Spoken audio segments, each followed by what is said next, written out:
عزیز سامعین، السلام علیکم ورحمۃ اللہ وبرکاتہ۔ آج ہمارا جو ٹاپک ہے وہ ہے حوض کوثر۔ بسم اللہ الرحمن الرحیم۔ پانی کے تالاب کو حوض کہتے ہیں۔ قیامت کے دن حشر کے میدان میں ایک بہت بڑا حوض ہوگا جس میں جنت کی نہر کوثر سے 2 نالوں کے ذریعے سے پانی آ رہا ہوگا، اس لیے اسے حوض کوثر کہا جاتا ہے۔ قیامت کے روز جب لوگ شدید پیاس میں مبتلا ہوں گے، نبی اکرم صلی اللہ علیہ وسلم ان کے حقیقی پیروکار جنہوں نے آپ صلی اللہ علیہ وسلم کا راستہ اختیار کیا اور دین اسلام میں اپنی یا کسی دوسرے کی مرضی کے کام کو شامل نہیں کیا، اسے حوض سے پانی یعنی نبی کریم صلی اللہ علیہ وسلم کے ہاتھوں سے پانی پئیں گے۔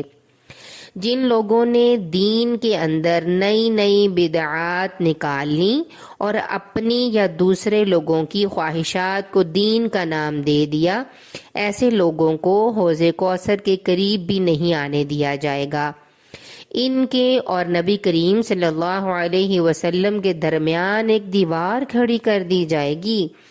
نبی کریم صلی اللہ علیہ وسلم نے ایک دفعہ اس کے بارے میں فرمایا، میں حوض کوثر پر تم لوگوں کا پیش رو پہلے پہنچنے والا ہوں گا۔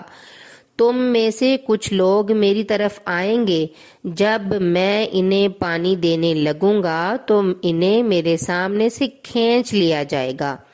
میں کہوں گا، اے میرے رب، یہ تو میری امت کے لوگ ہیں۔ اللہ تعالیٰ فرمائے گا، آپ کو نہیں معلوم کہ انہوں نے آپ کے بعد دین میں کیا کیا نئی باتیں نکال لی تھیں؟ حضرت عبداللہ بن عمر رضی اللہ عنہ بیان کرتے ہیں کہ نبی کریم صلی اللہ علیہ وسلم نے فرمایا، میرے حوض کی وسعت 1 مہینے کی مسافت کے برابر ہوگی۔ اس کا پانی دودھ سے زیادہ سفید اور اس کی خوشبو کستوری سے زیادہ اچھی ہوگی، اور اس کے کوزے یعنی پیالے آسمان کے ستاروں کی تعداد کے برابر ہوں گے۔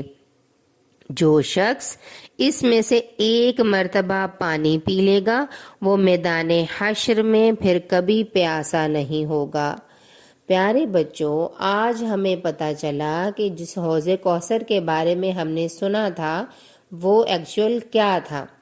اللہ تعالیٰ ہمیں آپ صلی اللہ علیہ وسلم کے دیے ہوئے دین پر صحیح طریقے سے عمل کرنے والا بنائے۔ اسی لیے ہم اللہ سے دعا کرتے ہیں، اللہم فقہنی فی الدین۔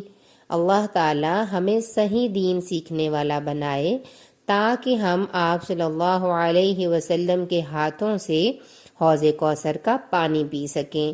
اسی کے ساتھ ہی اجازت چاہوں گی۔ السلام علیکم ورحمۃ اللہ وبرکاتہ۔